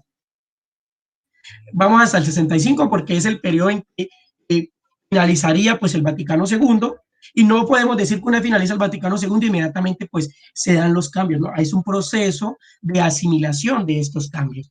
Entonces, el segundo momento de análisis sería 1966 a 1974, donde propiamente la revista ya va a empezar a reflexionar con las renovaciones del Vaticano II, y en segundo lugar esto también va a ser posible porque para 1966 también se va a nombrar al general de la compañía Pedro Arrupe, el cual va a tener la misión de aplicar el Vaticano II a la comunidad, a la compañía de los jesuitas. Por eso va a ser que algo que se está diciendo en Roma va a afectar a esta facultad de teología en Bogotá, porque va a venir desde el Vaticano y dirigido por el general de la comunidad, la cual de la orden, la cual va a expresar su pensamiento renovador en la revista teológica. Ahora, este es el proceso de puente, este es uno de los aportes que se logró hacer en la tesis, y es que este proceso ciertamente va renovando y tomándolo el Vaticano II, pero al mismo tiempo no deja digamos, esa teología neoscolástica. Y el tercer momento sería de 1975 a 1991, y es cuando propiamente la revista va a cambiar el nombre a Teológica Javeriana, y a Teológica Javeriana, y ya pues entonces aquí va a encontrar un pensamiento más en relación con la teología sociopolítica y propiamente la teología de la liberación. Y terminamos en 1991 abordando 100 números de este número. Avancemos. Ahora, para poder comprender esta revista, pues se necesitan ciertas categorías. En primer lugar, y aquí hemos visto un poco la materialidad y la difusión de la teología, hemos visto lo que es la prensa, la editorial, los libros, Pero la revista académica como tal, es la fuente esencial y primaria que permite entender al cientista social la teología y cómo se produce la teología. La revista es una sociabilidad de intelectuales. Una sociabilidad de intelectuales donde lo que producen es intelectualidad y pensamiento puro. Pero también es necesario entender el cambio y el proceso de las transformaciones teológicas desde una categoría que sería corrientes teológicas, trabajada por la historiografía colombiana, dirigida por Ana María Videgain. Esta corriente busca mirar cómo dentro de una comunidad o dentro de la iglesia existen distintos movimientos, distintos pensamientos, distintas corrientes, que se pueden dar al mismo tiempo o en tiempos diversos. Y por último, entonces hay que ver al teólogo para poder entender su teología, hay que verlo como un profesional de la fe. Seguidamente, sigamos. Para. No, antes, sí, se volvió a la primera. Ahí. Entonces vamos a analizar un poco de cómo cambió este pensamiento con esto que hemos dicho. Iglesia, ¿qué se entiende por iglesia? Lo que es el primer periodo del 51 al 65, la iglesia, se pensaba la iglesia y se predicaba la iglesia diseñada por sí misma, es decir, la iglesia institucional, por la cual quien esté por fuera de la institución corporal y visible no tiene salvación. La única manera de acceder a la salvación es pertenecer a la institución visible, la cual es la vicaria de Cristo, es decir, la iglesia subsiste por sí sola. Pero en el segundo periodo es cuando van a recibir el Vaticano II. Entonces, en el primero es una iglesia autónoma que se cierra a sí misma para defenderse ante la sociedad. El segundo va a ser una iglesia en diálogo con la sociedad. ¿Por qué? Por la recepción y apertura que el Vaticano II tiene ante la sociedad. Nuestros teólogos profesionales de la fe en la revista van a producir este pensamiento de apertura y diálogo con la sociedad, para después, posteriormente, cambiar este diálogo y esta reflexión de apertura a lo que sería la iglesia comprometida con la liberación del pobre. Es una iglesia que tomaría carisma político, es decir, una iglesia, un pensamiento que estaría marcado por lo que sería la teología de la liberación y la teología política como tal. Sigamos. También la divinidad, esto se da muchos cambios, pues lo que es, digamos, la divinidad, Jesús, Dios y María, en un primer momento fueron entendidos como una supremacía divina y lejana con la sociedad pecadora, están totalmente lejos de una sociedad que es perversa y pecadora, y la única manera de ese contacto es por medio de la iglesia visible. Pero después cambiar, digamos, en el Vaticano y finalizar en el último periodo, sobre una divinidad en pro y comprometida con el pobre y con el cambio social, una divinidad que se compromete con la liberación sociopolítica. Digamos, ya para ir terminando entonces, concluyendo ya con esta última, con esta quiero terminar, a pesar que el compromiso social, el primer compromiso social o la praxis social de la iglesia en la teología neoescolástica, y que lo vemos en la revista por medio de la acción social, es para mantener el orden social. La iglesia hace obra social y se compromete con la sociedad a mantener el control y el poder social o la presencia social de la iglesia, de la institución. Pero cuando ya pasa el Vaticano y llega la teología de la liberación, va a haber un compromiso político de revolución, incluso hasta guerrillero, de liberación social, donde esta es una película chilena de los años 70, creo, los 80, la cual titula Ya no basta con rezar, y la imagen pues, es muy clara de cómo ha cambiado la relación iglesia y sociedad. Esa quería finalizar para poder dar apertura, dejemos un poco ahí lo de la Revolución Popular, no la abordamos, para dar apertura al diálogo y a la discusión pues, de las ponencias que se han presentado. Entonces, ante esa situación, quisiera abrir al público presente y a los ponentes anteriores, si tienen alguna pregunta, dialogar sus preguntas. Tenemos pues aproximadamente 26 minutos, 25 minutos para tener una discusión amena, entonces podemos realizarla. No sé quién quiera ser el primero en participar, bien pueda.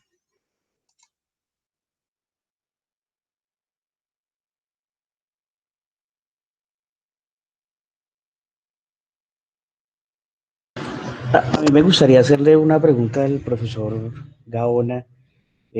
Cuando hablaba sobre estas empresas editoriales, bueno, usted hacía una reflexión muy importante sobre los conceptos, ¿cierto? Los artefactos culturales, etcétera, de un muy buen acotejado marco conceptual.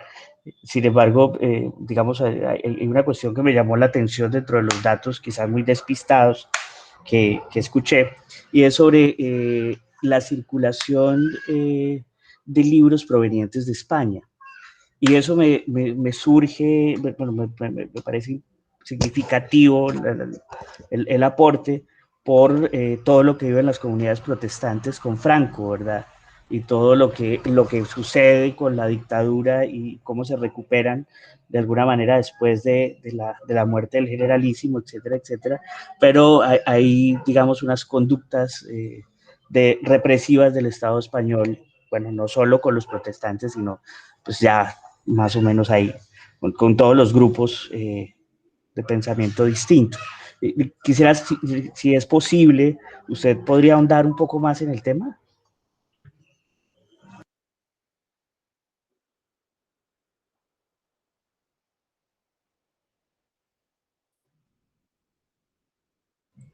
Juan Carlos, ¿me escucha?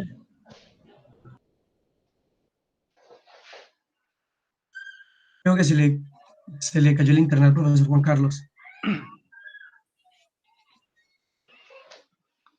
Si me permiten, mientras nuestro ponente Juan Gaona se incorpora, yo puedo agregar algo.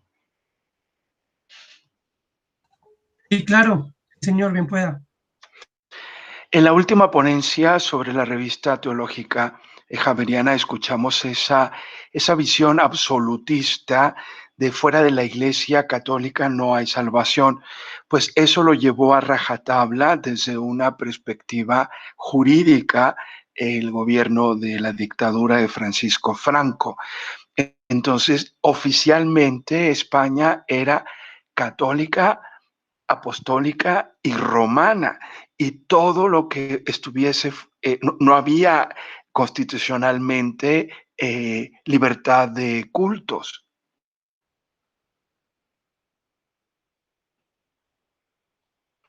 Sí, sí, sí, señor. Pues eso es importantísimo. Claro, Es decir, claro. ya está aquí. Es muy Ya estoy. importante esa concepción de esa iglesia católica y romana para poder cerrarse en sí misma, solo que pues, gracias por el complemento. Bueno, estaba escuchando a Alejandro, el comentario, y creo que se me cayó justo cuando ibas a plantear la pregunta, y tenía que ver con digamos, con ese polo español en esta producción editorial. Y sí es cierto lo que dices, digamos, desde finales del 19 y comienzos del 20, la literatura protestante que se lee en América Latina viene de Estados Unidos y principalmente, ¿no? Y de España. Y de hecho, cuando entra primero la guerra civil y ya el periodo del franquismo, sí hay, digamos, esa represión de lo que habla Alejandro, y eso va a ser no solamente en términos de la historia del libro religioso, sino también del libro en general, lo que va a potencializar a Buenos Aires y de alguna medida también a la Ciudad de México como los grandes polos editoriales de la producción impresa en castellano, en nuestro idioma. Ahora, cuando entra, digamos, el franquismo con toda su fuerza, empieza a existir una especie de normatividad que empieza nuevamente a restaurar, digamos, la industria editorial española, porque también se quiere mostrar internacionalmente que no es, digamos, una sociedad bárbara, sino que es una sociedad que produce cultura y conocimiento, y hay un apoyo estatal a muchas editoriales, sobre todo de ciencia y otras cosas, pero las editoriales evangélicas van a seguir, digamos, restringidas. Entonces, por eso, como que cambia el orden de la importación de libros españoles a empezar a importar. Seguramente también habría que analizar, no necesariamente por canales legales, a empezar a importar o a exportar más bien a España esta literatura de la heterodoxia religiosa.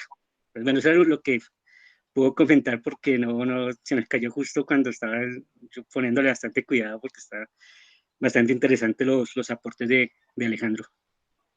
No, Juan, yo solo te decía que si nos podrías ampliar un poco más como sobre esa empresa editorial española, ¿no? La circulación pues de materiales en todo en Iberoamérica.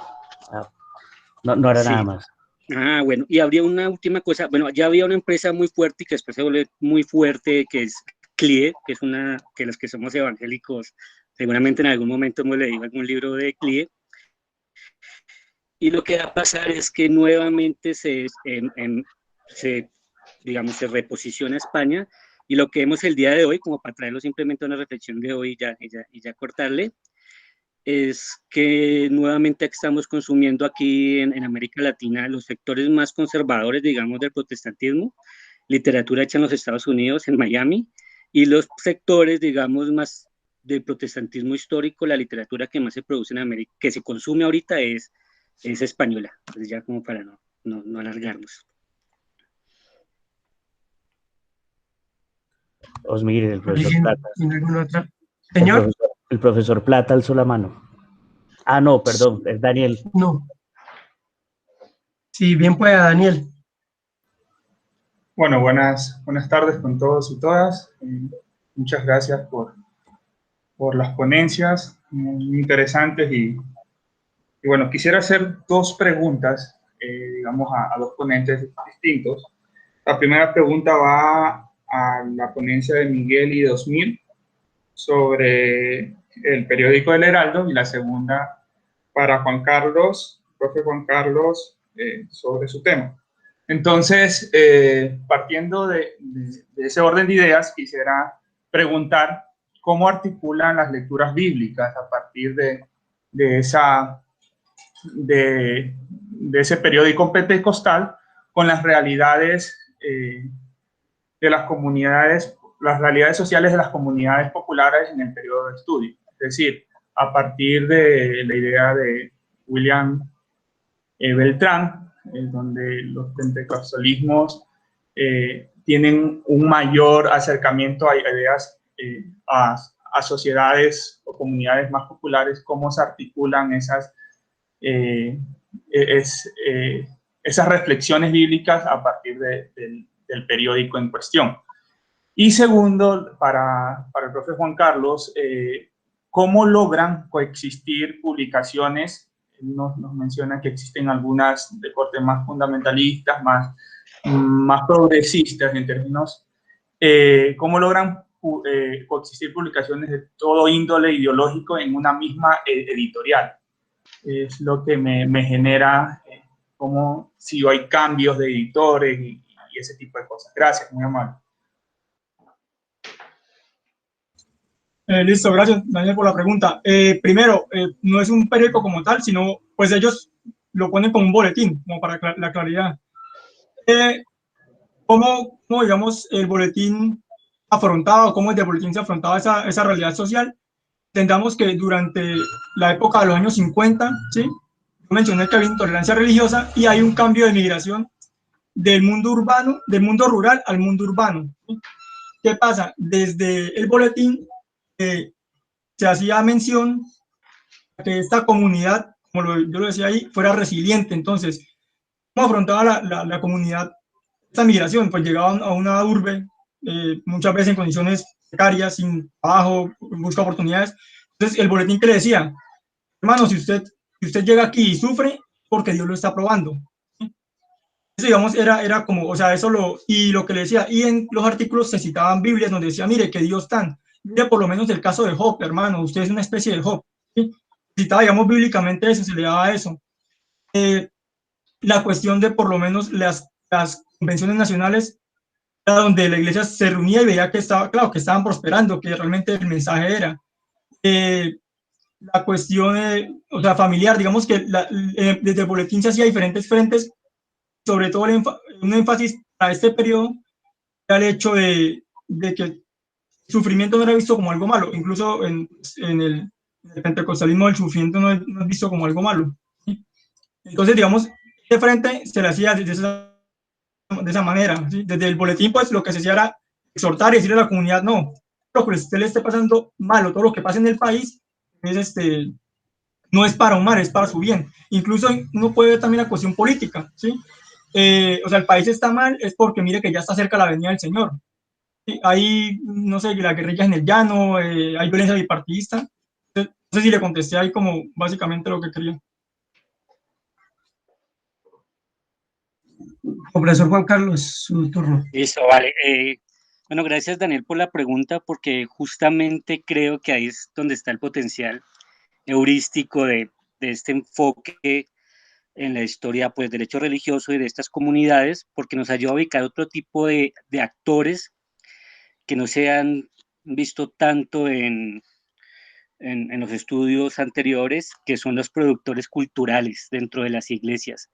Los productores culturales pueden estar o más cerca de la institucionalidad o más lejos, y más porque hay un factor, digamos, económico también en juego para que la industria o la empresa cultural funcione. Entonces, no son organizaciones monolíticas. Eso quiere decir que el ordenamiento de un catálogo, o sea, el ordenamiento de los libros que se seleccionan y se excluyen, es todo un escenario de lucha entre actores profundamente conectados con la institucionalidad metodista o evangélica o de las iglesias que participen, o también algunos que son disidentes. Entonces, un caso particular es el comentario que les decía que fue un bestseller, porque para la institucionalidad y para la teología del protestantismo histórico rioplatense, ese comentario teológicamente era malito, era muy malo, era como volverse un liberalismo de hacía 60 años, pero vendía. Y vendía en la medida en que esa venta les ayudaba a sostener otros libros que no vendían tanto, pero que sí estaban más en la línea ideológica. Entonces hay diferentes actores como el editor, pero realmente el actor editor va a ser medianamente tardío, por ejemplo, años 30, 40, y vamos a ver entonces, por ejemplo, esas luchas entre lo laico, lo religioso, entre el editor y la iglesia, entre lo comercial y lo específicamente, digamos, vocacional de una empresa editorial. De ahí que se entienda esa pluralidad de enfoques en una sola empresa. Pues, sería eso.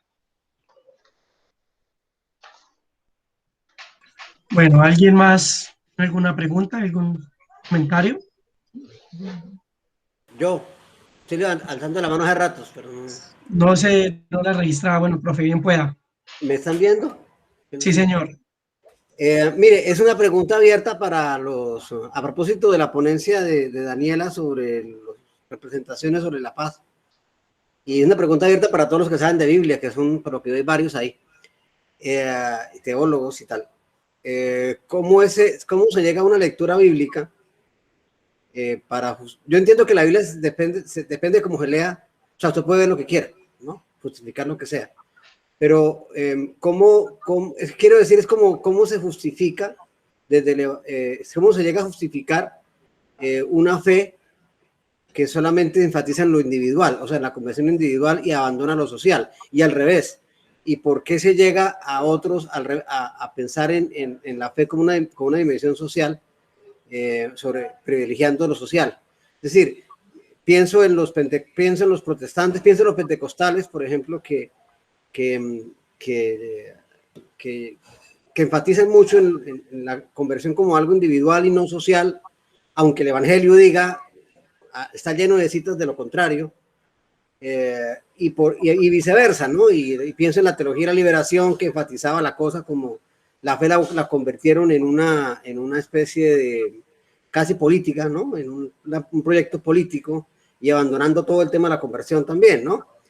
O la conversión personal. O sea, ¿cómo se llega a ese tipo de discusión? O sea, ¿cuál es y por qué se hace? Eso es como o sea, la dejo abierta para los que deseen contestar, porque a mí sí me parece curioso el manejo que se hizo, por ejemplo, de las representaciones religiosas para decir que la paz era una cosa absolutamente personal, ¿no? Que la paz no era una cosa social, que la paz era simplemente yo vivo en paz y los demás, y que cada bien vive en paz. O sea, que además es una concepción absolutamente individualista, ¿no? Muy, muy liberal, por lo demás, no sé. Pienso en ese tipo de cosas, o sea, como lo contradictorio que puede ser ahí. Entonces, no, es para ustedes, para los que me deseen, y como hacer una discusión en torno a eso, porque para mí también como investigador y también como creyente siempre ha sido algo que me cuestiona mucho, ¿no? Ese tipo de justificaciones a partir de una lectura sobre todo del Evangelio y del Nuevo Testamento, que tiende a ser muy liberador. Yo, digamos que un poco desde lo que percibí en la tesis, pues entiendo que, digamos que ese discurso más que todo fue llevado por las iglesias neopentecostales y algunas pentecostales, ¿no? Que también están inmersas pues en un contexto, pues dentro de un discurso muy neoliberal también, ¿no? Que pues tampoco que está muy preocupado por el asunto del cambio pues, social o de las transformaciones sociales o un desarrollo un poco más allá de lo individual, ¿no? Y incluso está dentro de una lógica muy empresarial, porque muchos de ellos manejan un discurso así, ¿no? Entonces siento que más que, pues porque evidentemente las lecturas bíblicas también están mediadas por ese contexto cultural donde están inmersos esos actores, ¿no? Eso por un lado. Y segundo, también está algo que pues no toqué por tiempo y porque pues sentía que era más un asunto político, pues más relacionado con lo político, y también son los intereses políticos que hay alrededor de ese tipo de coyunturas específicas, porque por ejemplo, cuando uno analiza la participación, por ejemplo, de la Iglesia Católica, que la conferencia episcopal estuvo casi siempre apoyando el proceso de paz hasta casi el final, y ya casi llegando a la votación fue que se echó un poco para atrás, o estaba como muy neutral. Uno ve que la Iglesia, por ejemplo, la Iglesia Católica desde más o menos los 90, 2000 estuvo pues muy activa en los temas de proceso de paz y de iniciativas de paz, sino también ve algunas iglesias protestantes y pentecostales que también, digamos que se han inmerso en esas iniciativas de paz y de construcción de paz. Entonces, ahí es cuando uno se da cuenta que también fue un momento donde también había intereses políticos, ¿no? Y entonces interpreta el evangelio también a la luz de sus intereses políticos. Bueno, gracias Daniela. Con respecto, ya Daniela pues aborda un poco la lectura individual y personal de la Biblia, profe, pero ahí le haya pues dado la respuesta a la pregunta. Y en segundo momento, pues para complementar eso con la parte social, de la lectura social, es algo muy con respecto a la teología de la liberación. A los teólogos de la liberación les sirvió mucho leer el Antiguo Testamento y no el Nuevo Testamento. En el Antiguo Testamento van a encontrar hechos como el Éxodo, la liberación histórica y social de un pueblo esclavo, y en el Antiguo Testamento van a encontrar a profetas como Amós, van a predicar que los ricos subyugan a los pobres y que la riqueza material del rico es basada en la pobreza material del individuo explotado. Es claro, estos teólogos van a fundamentarse en el Antiguo Testamento, porque la fe judía, cabe aclarar, a diferencia de la mentalidad apocalíptica del Nuevo Testamento, que va a verse permeado un poco por toda esa influencia persa, grecolatina que tuvieron los judíos después de la 300 de Cristo aproximadamente. Pero cuando estamos hablando de estos teólogos de la liberación, el pueblo judío tiene una mentalidad muy histórica donde Dios se mete en la historia y donde Dios los libera o los esclaviza según sus pecados o su fidelidad a la ley. Esto es lo que va a leer la teología de la liberación. Este Dios en la historia libera a un pueblo esclavo en la historia y que va a castigar al injusto, en este caso sería el rico, como dice el profeta Amós, va a castigar al rico por su injusticia. Entonces digamos que también es de donde qué libro se tome y dónde se parta, como el profeta Isaías también, que predicó sobre la liberación del pobre, la protección del mendigo. Si usted toma algo, si toma el nuevo, no le va a servir mucho esto, que el nuevo es más apocalíptico. El nuevo es más conviértase, el reino de los cielos viene pronto. El antiguo es más, seamos fieles a la ley, Dios nos libera y castiga al injusto. Entonces, pero él le da un poco, digamos, de respuesta a esa argumentación teológica que hacen los teólogos de la liberación y para cómo leen, pues, un poco la Biblia, ¿sí? No sé si alguien más quiera complementar algo y si no, pues... Sí, yo, Daniel, por favor. Algo muy corto, un poco sucinto y bien puede. Vaya usted, Daniel, por favor. Ok, muy corto, la verdad, una buena pregunta. Creo que bueno, me voy a parar un poco del lado del protestantismo. Creo que hay unas intenciones, unos discursos que parten de una realidad histórica, institucional, que ya plantean unas normas interpretativas hermenéuticas. Por ejemplo, leyendo su libro, Profesor Plata, sobre los dominicos, usted también plantea ciertos aspectos que tienen los dominicos en su momento también de ver la cosmovisión de la sociedad. Entonces, hablando en un ámbito más protestante, usualmente el protestantismo deja de lado un poco una proyección social con ese protestantismo liberal del siglo XIX, inicios del XX, y comienza a hacerse un poco más individualista, partiendo de esas hermenéuticas institucionales que cada asociación protestante tiene, ¿no? Y bueno, también lo explico desde un ámbito más coyuntural. Si bien es cierto, en los años 80, 90, hay un interés protestante, evangélico, por apoyar a la paz, pero también hay esas disyuntivas entre otros sectores, porque partiendo que el evangélico es muy plural, muy diverso el sujeto. Entonces creo que intentando responder su pregunta va a una realidad histórica institucional y una realidad coyuntural, o sea, el momento que exigen respuestas dependiendo de esas realidades institucionales dan ciertas pautas. Brevemente. Hola, Plata, me da gusto saludarlo. Soy Fray Eugenio. Exegéticamente, muéstrame tu fe con obras y yo te la mostraré con obras. Es decir, exegéticamente, sea la denominación cristiana que sea, hay un compromiso, hay un puente entre fe y obras, obras y fe. Usted, Daniel, ha señalado un rasgo, al igual que Daniela, y Osmir también lo ha mencionado, que con los neos, en estas vertientes tan neos, aumenta el individualismo. Pero en las vetas protestantes históricas en América Latina, al estudiar sus comunidades, sí se encuentran compromisos clarísimos, hospitales, escuelas, misiones, etcétera.